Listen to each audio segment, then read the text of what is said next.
Meus irmãos, vamos começar nossa aula, nosso estudo de escola dominical, aqui na nossa classe da nave do templo. Vamos aprender um pouco mais, vamos ser lembrados das coisas boas que vêm da palavra do Senhor. E, como de costume, vamos orar, não é? Invocar, rogar a Deus que nos conceda a graça da iluminação do Espírito Santo, que nos guia em toda a verdade, para a edificação da igreja e para a glória de Deus. Vamos orar. Senhor, nós estamos alegres, felizes por sermos teu povo e nesta ocasião, neste domingo em que teu povo se reúne, em que celebramos a ceia da aliança bendita do Senhor conosco, a ceia de Cristo, domingo em que ouvimos a tua palavra e fomos lembrados, ó Pai, da nossa condição de cidadãos dos céus e passageiros peregrinos por este mundo. Louvado seja o nome do Senhor por essas maravilhas, louvado seja o nome do Senhor porque temos também o desfrute desse tempo em estudo, de aula, em escola dominical, para aprendermos mais, para sermos edificados pelo Senhor. Por isso rogamos a tua bênção especial de iluminação pelo teu Espírito, iluminação para a nossa mente, iluminação para o nosso coração, para que aprendamos, amemos e pratiquemos aquilo que o Senhor nos ensina por tua palavra. Te rogamos que seja assim nesta classe e também em todas as outras da nossa escola dominical, em nome de Jesus. Amém. Meus irmãos, nós estamos dando continuidade de onde ou do ponto em que parou, não é? Em que paramos no domingo passado com a aula do reverendo Alceu. Estamos no capítulo 13 de Atos dos Apóstolos e vamos prosseguir neste capítulo. Nosso horário está bem avançado, então nós vamos fazer assim, nós vamos por trechos, não é? Entendendo, aprendendo, até onde assim julguemos que seja também apropriado, né? Para não passarmos aí do meio-dia e entrarmos pela tarde. Não é? Tá bom? Então vamos seguir aqui. Eu preparei um breve roteiro para nós e nós vamos lendo o texto por trechos menores, né? Não a leitura de todo o restante do capítulo, porque nós temos aí o relato da chegada de Paulo e Barnabé naquela região. Temos a sua ida à sinagoga, o pedido para que pregassem, temos o relato do perdão, temos os resultados, o relato do sermão, os resultados daquela pregação, temos também novo levante dos judeus em perseguição e oposição ao evangelho, e aí a guinada mais definitiva em que Paulo decide, tá bom, eu vou agora para os gentios mesmo, porque já está mais do que testemunhado diante de vocês que Cristo é o Messias e a resistência de vocês também testemunha de vossa incredulidade. Vamos adiante então, esse é um panorama, né? O esboço geral do restante do capítulo, mas vamos caminhar por ele aos poucos, tá bom? Bem, leia para você não começar já com sono, leia junto comigo, né, esse trecho introdutório do capítulo 13, nós vamos dos versos 13 ao 15, que falam da chegada dos irmãos naquela região, ali denominada como Antioquia da Pisídia. Atos 13, do 13 ao 15, vamos ler juntos. Navegando de Pafos, Paulo e seus companheiros dirigiram-se a Perge da Panfilha. João, porém, apartando-se deles, voltou para Jerusalém. Mas eles, atravessando de Perge para Antioquia da Pisídia, indo no sábado à sinagoga, assentaram-se. Depois da leitura da lei e dos profetas, os chefes da sinagoga mandaram dizer-lhes: irmãos, se tendes alguma palavra de exortação para o povo, dizei-a. Então nós temos aí esse traslado, aí, esse percurso percorrido pelos irmãos, não é? Paulo, Marcos e Barnabé, não é? Navegando de onde estavam, Pafos, chegando até Perge. Ali João se separa e o trio se torna agora uma dupla, não é? E João volta para Jerusalém, João Marcos, e eles seguem dali, não é? De Perge para Antioquia da Pisídia. É mais ou menos este trajeto aqui. Deixa eu projetar para nós. Tá? Então, haviam saído de Pafos, não é?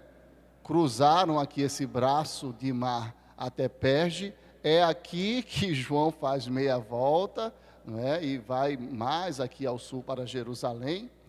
E os irmãos Paulo e Barnabé, que tinham saído da região natal de Barnabé em Chipre, né, estão em Perge, agora seguem para uma região que é mais próxima da região natalícia de Paulo, não é? E essa área aqui de Antioquia da Pisídia corresponde ao sul da Galácia. Então, esse período aí tem a ver também com o surgimento da igreja dos Gálatas. A carta escrita aos Gálatas faz referência a esse período, não é? E nós vamos ver que o sermão pregado por Paulo naquela ocasião já trazia a essência, os fundamentos dos ensinos que estão lá na carta aos Gálatas, né? Então, como é bom assim nós vermos como as coisas foram acontecendo, não é? O surgimento dessas igrejas, os fundamentos sendo colocados, e você fica, eu não sei se você é assim, né? Quando lê alguma narrativa, você fica se imaginando, né? Se eu pudesse ser um viajante do tempo e assistir aquilo ali, não é? E essa leitura vai nos proporcionando um pouco dessa sensação. Então, vamos seguir um pouquinho mais, tá bom? Opa, perdão, passou muito. Então, basicamente, aqui essa região mais ao norte de onde estavam e o sul da região maior da Galácia. Vamos lá, então, o texto que acabamos de ler, não é? E o que ele nos diz é que, um primeiro destaque, indo num sábado à sinagoga, assentaram-se, depois da leitura da lei e dos profetas, os chefes da sinagoga mandaram dizer-lhes: irmãos, se tendes alguma palavra de exortação para o povo, dizei-a. Daqui decorre, não é, a temática proposta para o estudo de hoje, advertências que encorajam. Por quê? O contexto aí você já percebeu, né? Estão nessa primeira viagem missionária, estão indo mais ali ao norte, chegando perto da região da Ásia Menor, já estão indo para aqueles lados lá, estão chegando na Galácia. Houve a separação de Marcos. Lucas faz um comentário muito discreto, né? Apenas menciona que ele voltou. Lá no capítulo 15, Lucas é um pouco mais severo, né? Ele diz que ele os abandonou, houve uma deserção. Não é? Nós não sabemos o real motivo desse retorno de João Marcos para Jerusalém. Não ficou nem em Antioquia, né? Foi direto lá para Jerusalém. E aí as especulações são muitas. Poderia ser os perigos envolvidos naquela viagem, poderia ser o fato dele ter percebido que Paulo já estava doente, porque Paulo menciona isso na carta que escreve aos Gálatas, né? Suas doenças, suas enfermidades, e ele não concordasse que deveriam seguir adiante, e esse, eu não vou fazer parte disso daí, que eu não acho razoável. Poderia ser uma oposição àquela tendência de ir agora para os gentios, porque era isso que estava acontecendo, né? Aquela região ainda no território, digamos assim, próximo a Jerusalém, relativamente próximo, mas já caminhando para os gentios, não é? Poderia ser uma oposição a essa incursão paulina para os gentios, não é? Que ainda não estava assim manifestada verbalmente. Olha, vou para os gentios, né? Está decidido, não prego mais para os judeus, mas já está indo mesmo para eles, né?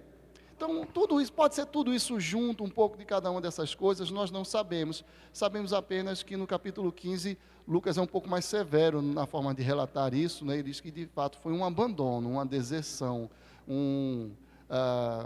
uma traição do movimento, brincadeiras à parte, né? O que também explica, não é, a forma severa como Paulo e Barnabé se desentenderam em virtude, não é, de Paulo não aceitar Marcos como componente da equipe, porque ele desertou, né, abandonou.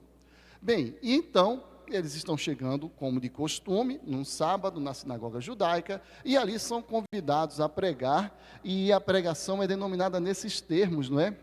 Alguma palavra de exortação para o povo, e nós explicávamos, né? Isso enseja o tema do nosso estudo, advertências que encorajam, porque o termo exortação, traduzido na Revista Atualizada, em outras versões é traduzido como consolo, encorajamento, ele traz consigo todas essas possibilidades, tá?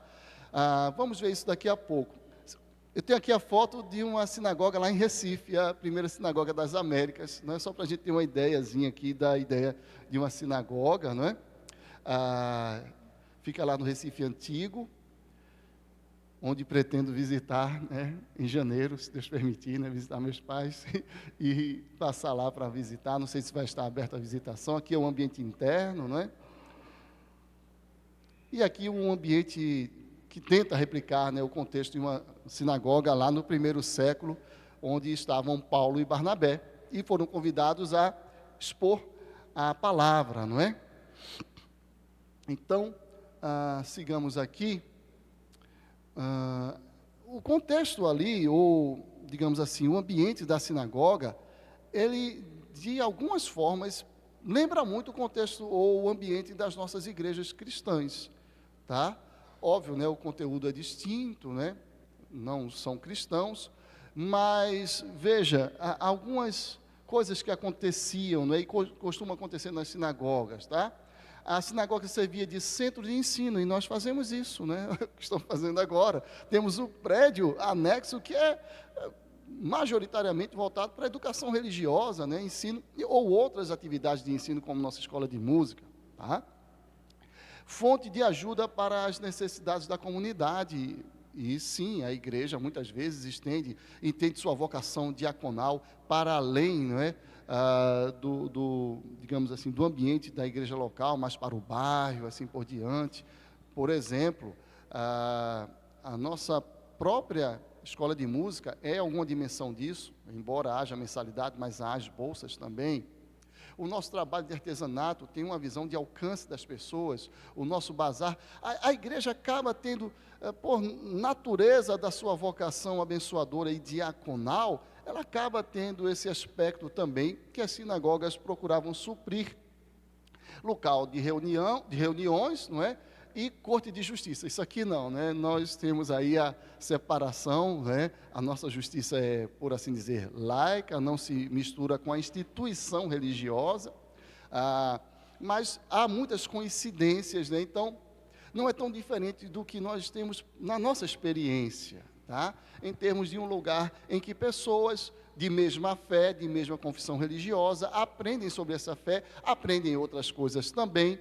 É um espaço comunitário, teremos almoço comunitário no próximo domingo, um lugar para se rever, para conversar, colocar as conversas em dia, lugar em que a gente encontra, não é?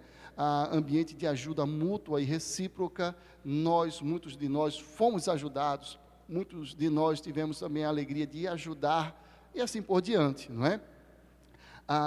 4 grupos de pessoas cultuavam juntos nestes sábados, não é? Judeus nascidos na dispersão ou em Israel, então a região ali já vai rompendo com os limites de Israel, e já são ali, as sinagogas surgem justamente depois da dispersão, como uma alternativa para quem não poderia mais ir ao templo, e também houve um período em que o templo estava destruído e tudo mais. Então, a sinagoga supre, não é, essa função no exercício religioso judeu. E aí você tem judeus que já nasceram na dispersão, ou judeus que habitavam ainda em Israel. As pessoas, né, os gentios convertidos ao judaísmo, não é? Então, judeus de nascença, seja de Israel ou da dispersão, e pessoas que não eram judeus de nascença, mas que se converteram ao judaísmo. Aqueles que estavam no processo, os chamados tementes a Deus, a quem Paulo vai se dirigir, não é? Ele vai falar de povo de Israel e tementes a Deus. Então, a ideia é que ele está falando a judeus, nascidos judeus, e judeus não nascidos judeus, né, mas que aderiram à fé. Mas esses são aqueles que, digamos assim, estão no meio do caminho, por quê? Porque ainda não se circuncidaram, tinham dificuldades com... Então, eles são chamados de tementes, piedosos, mas não são judeus ainda, não é? Essa é a ideia. Então, é esse grupo, judeus, nascidos judeus, judeus, não nascidos judeus, e gente que está no meio do caminho, mas que está concordando com o judaísmo. Gente que chegou até Deus, gente que estava ouvindo aquele sermão cristão, mas que chegou no caminho do judaísmo, né? Então, é esse público, e isso dá a cara do sermão que Paulo pregou, não é? E, por fim, um quarto grupo, gentios que demonstravam interesse, mas não tinham assumido um compromisso, não estavam tão envolvidos assim, apenas era um pessoal que estava curioso com aquela pregação, né? Não era só o obstáculo da circuncisão, mas havia outros obstáculos também para essas pessoas. Bem, vamos adiante. A liturgia era mais ou menos essa aqui, tá, gente? Recitação do Shema, né? Ouve, ó Israel, o Senhor, né, teu Deus, amarás, pois, o Senhor teu Deus de todo o teu coração, tua força, e será recitado.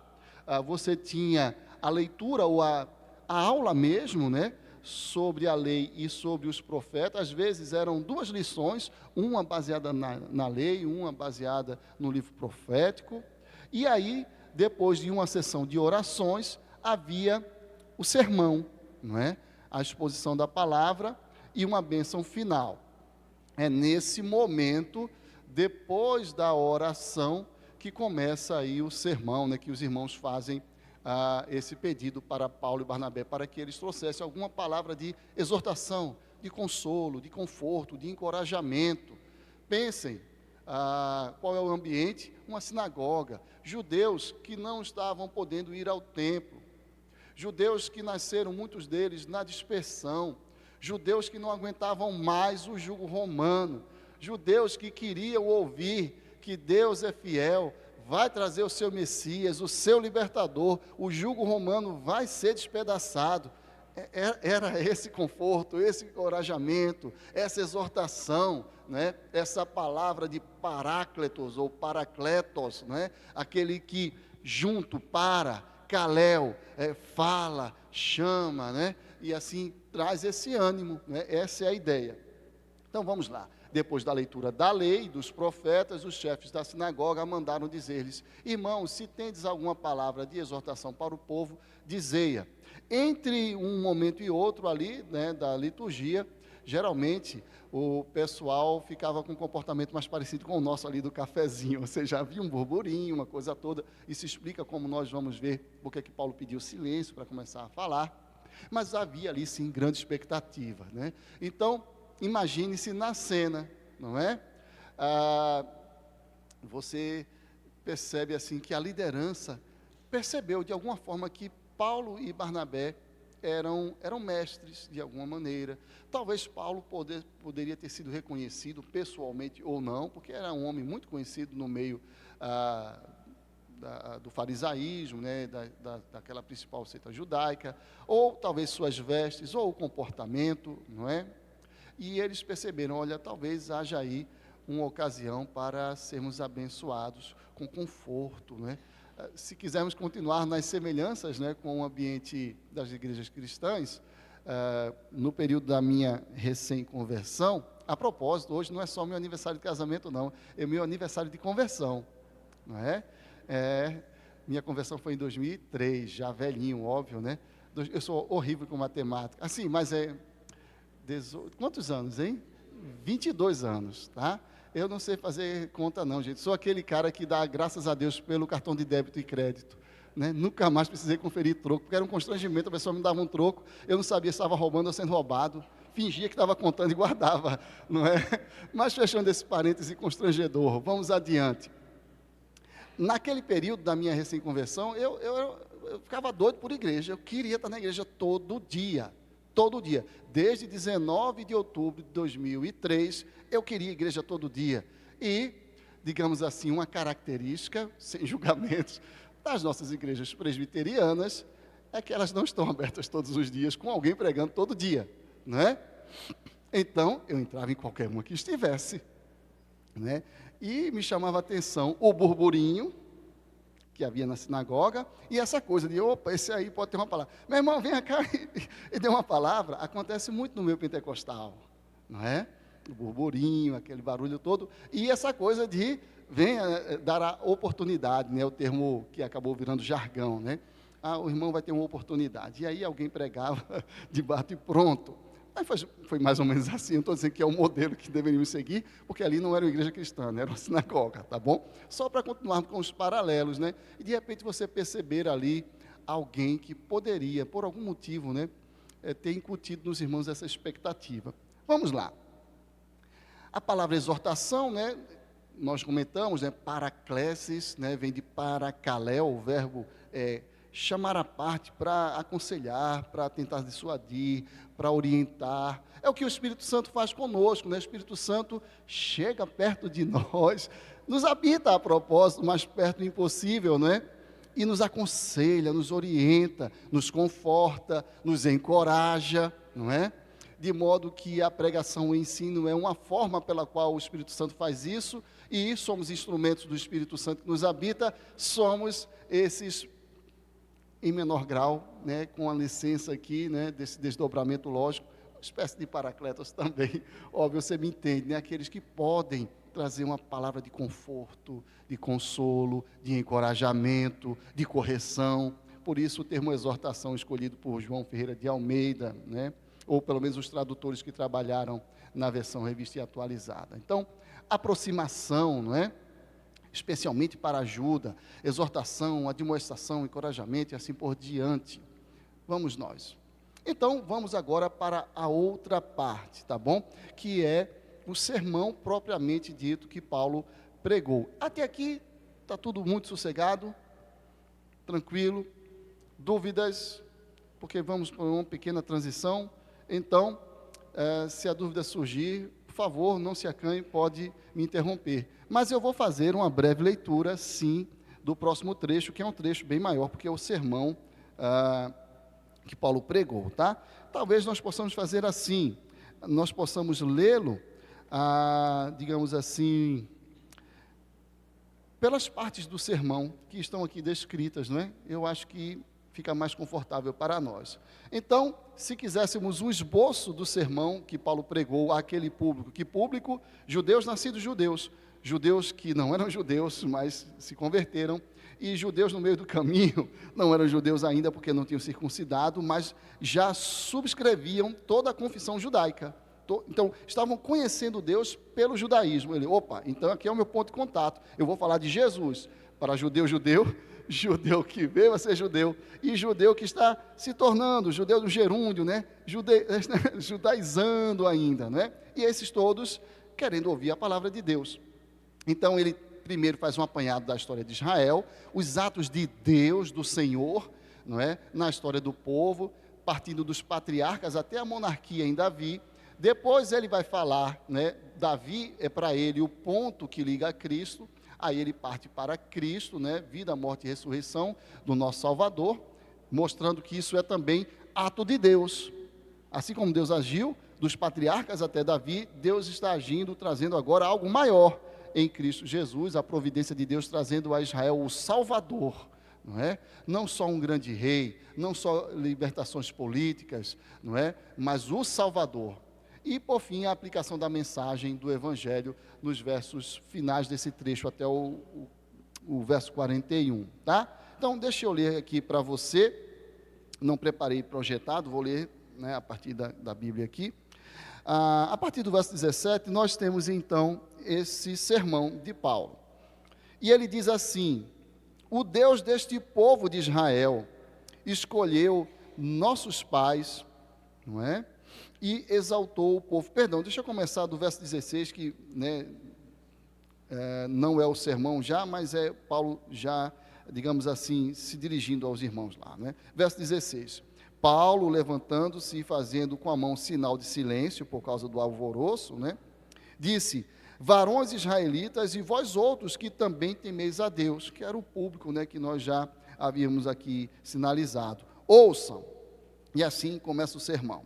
O Deus deste povo, que povo? Povo de Israel, ao qual aquelas pessoas estavam se unindo, aquela fé que eles estavam aderindo, escolheu nossos pais e exaltou o povo durante sua peregrinação na terra do Egito, de onde os tirou com braço poderoso e suportou-lhes os maus costumes por cerca de 40 anos no deserto, havendo destruído 7 nações na terra de Canaã. Deu-lhes esta terra por herança, vencidos cerca de 450 anos. Depois disto, lhes deu juízes até o profeta Samuel. Então, eles pediram um rei e Deus lhes deparou Saul, filho de Quis, da tribo de Benjamim. E isto pelo espaço de 40 anos. E tendo tirado a este, levantou-lhes o rei Davi, do qual também, dando testemunho, disse: achei Davi, filho de Jessé, homem segundo o meu coração, que fará toda a minha vontade. Da descendência deste, conforme a promessa, trouxe Deus a Israel o Salvador, que é Jesus. Aqui, se você acompanhou a leitura e a contagem, não é? 5 e 5, não é isso? 10 atos redentivos de Deus, não é? Desde a chamada dos patriarcas, desde a escolha, a eleição, até a consumação do que vinha sendo prometido desde então, não é? Trazendo Cristo. Então, nesse primeiro movimento do seu sermão, ele está falando de que Deus age, que esse Deus, olha, vocês estão certos, judeus como eu, vocês estão certos, judeus que vieram a ser judeus, né? Judeus como eu, vocês que estão pensando em ser judeus, estão certos, esse Deus é bom demais, é maravilhoso demais, é o Deus verdadeiro, não é? Então sim, o convite do Salmo 100, né? Venham todas as terras, né? Para adorar o Senhor, saber que o Senhor é Deus, foi Ele quem nos fez, dele somos seu povo, rebanho do seu pastoreio, está certíssimo.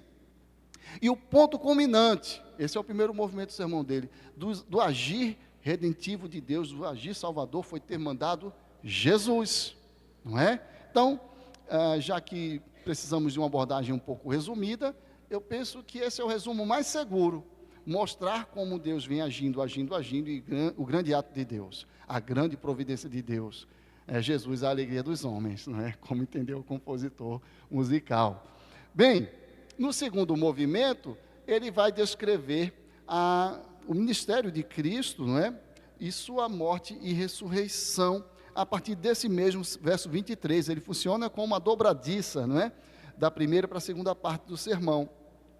Da descendência de Davi, não é? Conforme a promessa, trouxe Deus a Israel o Salvador, que é Jesus. Aí ele vai falar: havendo João primeiro pregado a todo o povo de Israel, antes da manifestação dele, batismo de arrependimento. Mas, ao completar João a sua carreira, dizia: não sou quem supondes, mas após mim vem aquele de cujos pés não sou digno de desatar as sandálias. Irmãos, descendência de Abraão, e vós outros, os que temeis a Deus. Judeus, que são judeus, descendência de Abraão. Judeus, ou judaizando-se, não é? Esses todos que estão acreditando nesse Deus. Irmãos, descendência de Abraão, e vós outros que temeis a Deus, a nós, o que ele escreveu aos Efésios, né? Somos um. Não importa se de origem gentílica, se de origem judaica. Nós, ele, fariseu de fariseu, que aprendeu aos pés de Gamaliel, perseguidor da igreja, em Cristo somos um. Percebe? Não é mais judeus e quem está chegando. Todo mundo um só, se a fé for essa aqui. A nós nos foi enviada a palavra desta salvação, pois os que habitavam em Jerusalém e as suas autoridades, e aqui ele faz um movimento profético, né? Fala bem de Deus e fala mal do ouvinte. Esse é o movimento profético, porque Deus é santo, justo e bom, e nós somos pecadores, traidores, inimigos do Senhor, não é isso? Essa é a pregação clássica, que confronta o homem com o seu pecado. Era isso que eles precisavam ouvir. Deus é maravilhoso mesmo, os judeus estão certos, mas sem Cristo eles estão perdidos. Essa é a pregação que ele está trazendo. Então, irmãos descendentes, tal, Pois, verso 27, os que habitavam em Jerusalém e as suas autoridades, não conhecendo Jesus, nem os ensinos dos profetas, que se leem todos os sábados, ou seja, negligência, que todo sábado estavam sendo ensinados, não é? Deveriam conhecer. Quando o condenaram, cumpriram as profecias, não é? Então, ele não está condescendendo, ele não está dando desculpas, ele está dizendo, condenaram sim, deveriam saber o que estavam fazendo. E condenaram porque estavam com os olhos cegos pela incredulidade. Então, Deus fez 10 ações de Deus descritas, culminando em Cristo. E o que é que vocês fizeram com o cume do agir de Deus? Agiram contra, condenaram a salvação. Não é curioso, né? Deus está salvando, o ponto alto da salvação é Cristo, Ele é o Salvador. O que é que vocês fizeram com o Salvador? Qual é o antônimo de salvar? Condenar. Ele veio salvar, vocês o condenaram. Não é? Mais radical impossível, que sermão duro, não é? E que sermão cheio de vida, que advertência que traz encorajamento, consolo, conforto, não é? Passa por aí, não é? Cumprindo essas profecias, verso 28, e embora não achassem nenhuma causa de morte, pediram a Pilatos que ele fosse morto. Como é que foi essa condenação? Conspirando injustamente, quebrando as próprias leis judaicas, reunindo o sinédrio de madrugada, que não podia, mentindo a respeito do acusado, não é? Subvertendo a lei. A maior injustiça da história da humanidade foi cometida naquele episódio. Depois de cumprir, em verso 29, tudo o que a respeito dele estava escrito, tirando-o do madeiro, puseram-no em um túmulo simbólico, não é? Assim, é taxativo. Olha aí, vocês o mataram, crucificaram, mentiram a respeito dele, pegaram o corpo daquele que morreu por conta, sob essa perspectiva da injustiça de vocês, não é? E puseram num túmulo. E aqui, como sempre, tem um mais Deus, não é? Mas Deus, sendo rico em misericórdia, por causa do grande amor com que nos amou, não é? Sempre mais Deus. Deus agiu com benevolência, Deus proveu salvação, nós agimos antagonicamente a Deus, o contrário, o oposto. Aí vem um outro oposto, o contrário do contrário, não é? Redenção. Redenção. Não é? É Deus consertando os nossos caminhos. Mas Deus o ressuscitou dentre os mortos, e foi visto muitos dias pelos que com ele subiram da Galiléia para Jerusalém, os quais são agora as suas testemunhas perante o povo. Paulo escreveu a respeito disso na carta aos Coríntios, não é? Dizendo que segundo as Escrituras, ele estava passando o que recebeu, segundo as Escrituras, que Cristo morreu, foi sepultado, ressuscitou, foi visto por muitos, dos quais a maioria ainda viviam, então mais de 500 pessoas, então pelo menos, né, 251 pessoas estavam vivas, que a maioria ainda vive, então a maioria mínima ali, né, mais de 250 pessoas que poderiam comprovar, eu vi, não é? Ou seja, era um documento que poderia ser desacreditado pelo testemunho, mas as testemunhas estavam vivas, quando ele escreveu aquilo para os coríntios, né? E foi visto por muitos, verso 32, nós vos anunciamos o evangelho da promessa feita a nossos pais. Nós estamos fazendo esse compilado, falando disso tudo, porque esse é o cumprimento da promessa, esse é o ponto alto da redenção, do ato salvador de Deus. Como Deus a cumpriu plenamente a nós, seus filhos, nós, judeus nascidos judeus, nós, judeus que vieram a crer, nós que estamos começando, ainda não nos circuncidamos, nós que estamos crendo nesse Deus, temos acesso a Ele por este Redentor. É aqui que Ele é encontrado.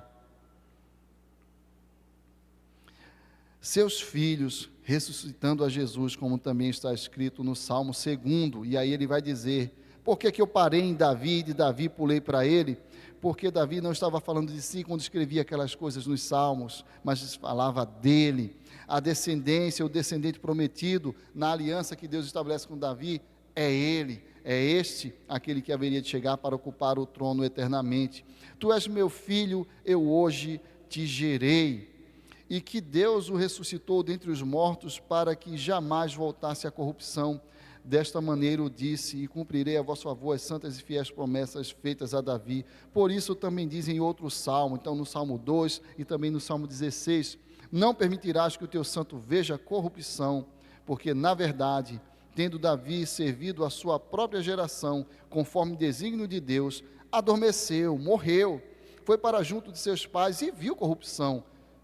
Ficaram só os ossos, não é? Porém, aquele a quem Deus ressuscitou não viu corrupção.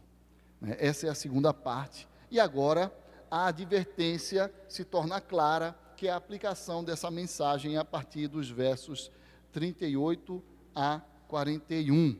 Portanto, o assunto, inequivocamente, como notou John Stott, o assunto é como o Deus do povo de Israel, conforme a promessa, trouxe a Israel o Salvador, que é Jesus. E se isso é verdade, e as Escrituras confirmam, não é?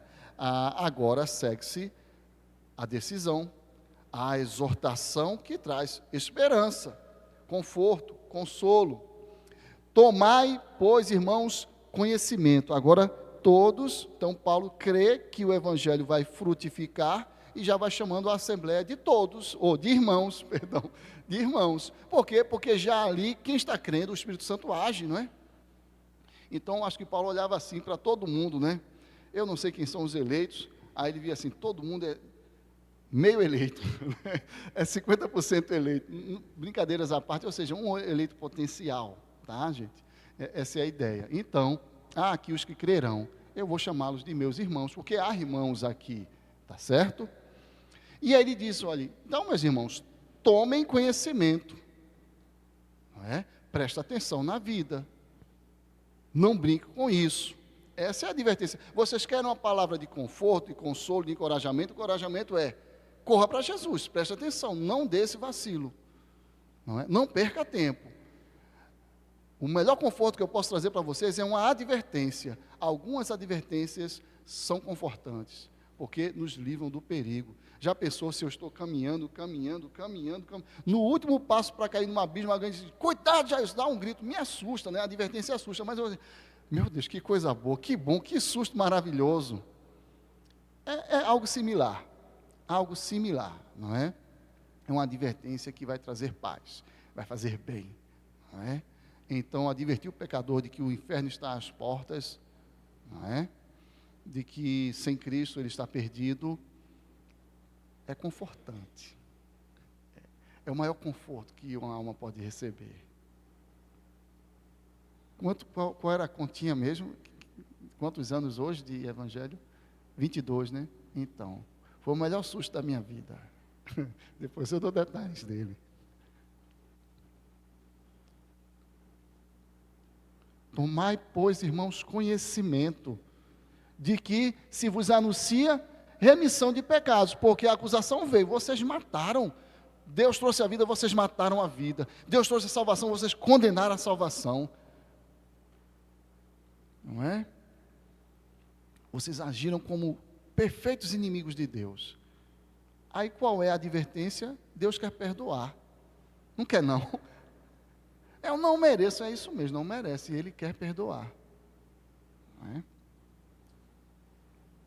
Então ele anuncia remissão de pecados por intermédio deste, rejeitado, a pedra que os construtores rejeitaram. Por meio dele também, todo que crê é justificado. A doutrina paulina clássica, não é? Perdão e justificação na obra de Cristo, não é? O perdão, não é? Você não será punido pelos seus pecados. A justificação, você receberá todas as premiações como se tivesse feito tudo perfeito, né? Os dois lados da moeda, né? Então, o seu débito Cristo pagou, não é?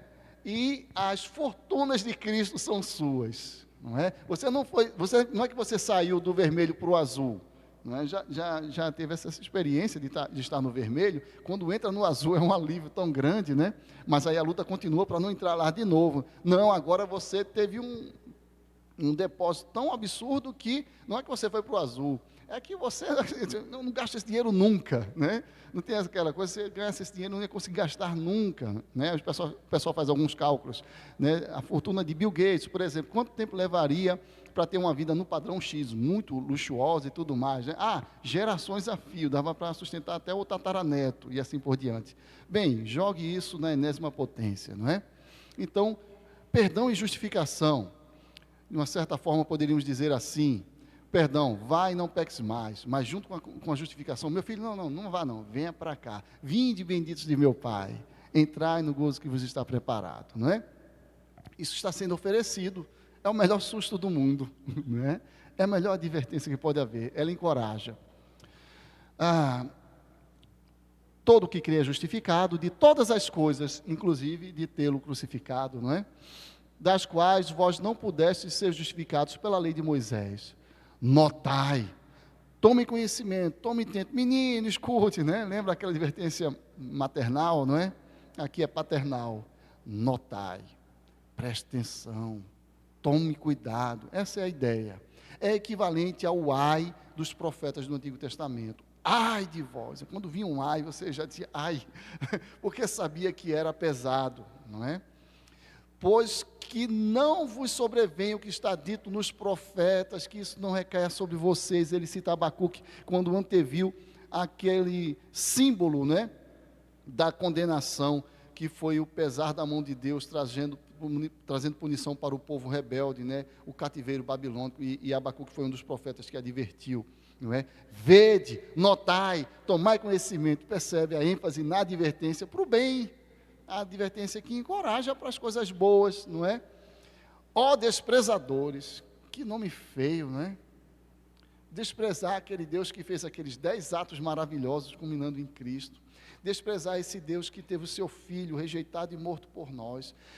Rejeitar, desprezar esse Deus que agora oferece o perdão e a justificação, o céu, e melhor que o céu, Ele, que sem quem o céu não seria céu, Ele próprio se oferece a nós e você despreza, não é? É feio demais, é pesado demais. Maravilhai-vos e desvanecei, porque eu realizo em vossos dias obra tal que não crereis, se alguém vô-la contar, não é? Então gente, quem imaginava que ia passar por aquilo, o desterro, não é? Templo destruído, os portões e os muros da cidade, não é? É triste. Então, a escolha está posta, não é? E oferecida. De um lado, ser perdoado e declarado justo por Deus. Do outro, ser chamado por Deus de desprezador. Você não quer ouvir isso, ninguém quer ouvir isso. E nós precisamos compartilhar esse evangelho, porque é isso que as almas ouvirão. Apartai-vos de mim, vós que praticais a iniquidade, desprezadores, não é? Que palavra feia. Bem, quando Paulo escreveu aos Gálatas, não é? Ele escreveu algo assim, sabendo, Gálatas 2,16, contudo que o homem não é justificado por obras da lei, e sim mediante a fé em Cristo Jesus. Também temos crido em Cristo Jesus para que fôssemos justificados pela fé em Cristo e não por obras da lei, pois por obras da lei ninguém será justificado. É a carta que fala da salvação pela graça, é a carta que condena aquele pessoal que ouviu esse sermão, que creu, se converteu, estava voltando para o judaísmo, não é? Aí, Gálatas insensatos, vocês são doidos. Eu falei tanto, preste atenção, tomai conhecimento, vede, que vocês não sejam tidos por desprezadores. Aí você entende o tom severo da carta, não é? Aí você entende que ele está chamando o pessoal de bobalhão, no melhor dizer, né? Dizer mais brando, não é? Então, na conclusão desse sermão, Paulo usou as grandes palavras que serão as pedras fundamentais do evangelho exposto na carta que ele escreveu para aquele pessoal ali da região da Galácia: a morte de Jesus no madeiro, o pecado, a fé, a justificação e a lei relacionadas, não é? E a graça, não é? Que, obviamente, né, ele não usou o termo graça no sermão, pelo menos no relato de Lucas do sermão, mas as pessoas entenderam que ele falava de graça, não é? Porque nesse feedback oferecido, deixa eu segurar um pouquinho esse slide e a gente vai terminar com ele. No feedback oferecido, né, a resposta da audiência, né, a partir do verso 42, a gente lê assim: ao saírem eles, rogaram-lhes que no sábado seguinte lhes falassem estas mesmas palavras: queremos ouvir vocês de novo. Pode pregar o mesmo sermão, não mude não, viu? Pega o mesmo sermão sábado que vem, porque meu primo precisa ouvir, minha tia precisa ouvir, meu irmão precisa ouvir, vou trazer todo mundo, não é? Despedida a sinagoga, muitos dos judeus e dos prosélitos, piedosos, né? Aqueles que estavam se achegando, seguiram Paulo e Barnabé, e estes, falando-lhes, os persuadiam a perseverar na graça de Deus, não é? Então, o assunto era graça. O resumo, talvez o tema do sermão fosse graça, não é? E Lucas relatou, né, com muitos detalhes. Bem, uma palavrinha aqui, uma consideração de Lutero, não é? Olha o que ele diz, né? Deve-se notar que, através deste livro, São Lucas ensina todo o cristianismo, que o verdadeiro e principal artigo da doutrina cristã é este: todos nós precisamos ser justificados somente pela fé em Jesus Cristo, sem nenhuma contribuição da lei ou ajuda de nossas obras. Essa doutrina é o propósito central do livro e a principal razão para o autor escrevê-lo. Eu penso que é a principal razão também para a gente ser o povo que Deus quer usar para pregar essa verdade, não é? Bem, perguntas, dúvidas, considerações, acréscimos, por favor, aqui depois o César. A liturgia do culto cristão, ela foi inspirada na sinagoga? Não necessariamente, mas as semelhanças também não são, digamos assim, mero acidente, coincidência, porque os primeiros cristãos eram judeus, não é? A primeira geração de cristãos eram judeus convertidos, e o jeito de fazer a coisa, porque o cristianismo, o evangelho, o Novo Testamento não é uma ruptura, é um cumprimento mais pleno. E aí, nesse cumprimento mais pleno, você tem continuidade e descontinuidade, né? Confirmação e ressignificação de algumas coisas. Por exemplo, a circuncisão cai, mas ela não sai de cena, ou o que ela se representava não sai de cena, né? Pertencimento ao povo pelo batismo, não é?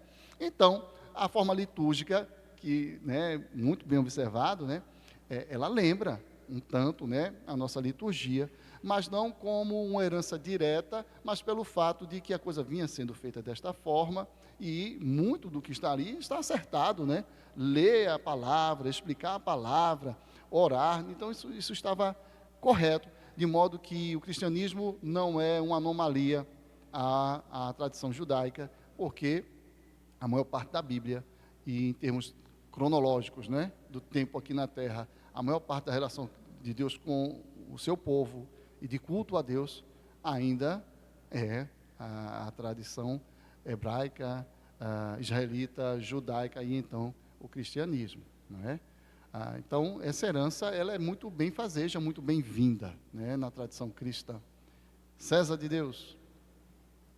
A minha pergunta é: o apóstolo Paulo, pensando em literatura, no caso, né, a gente sabe que tem a literatura brasileira, a gente tem as obras divididas, catalogadas em estilos literários.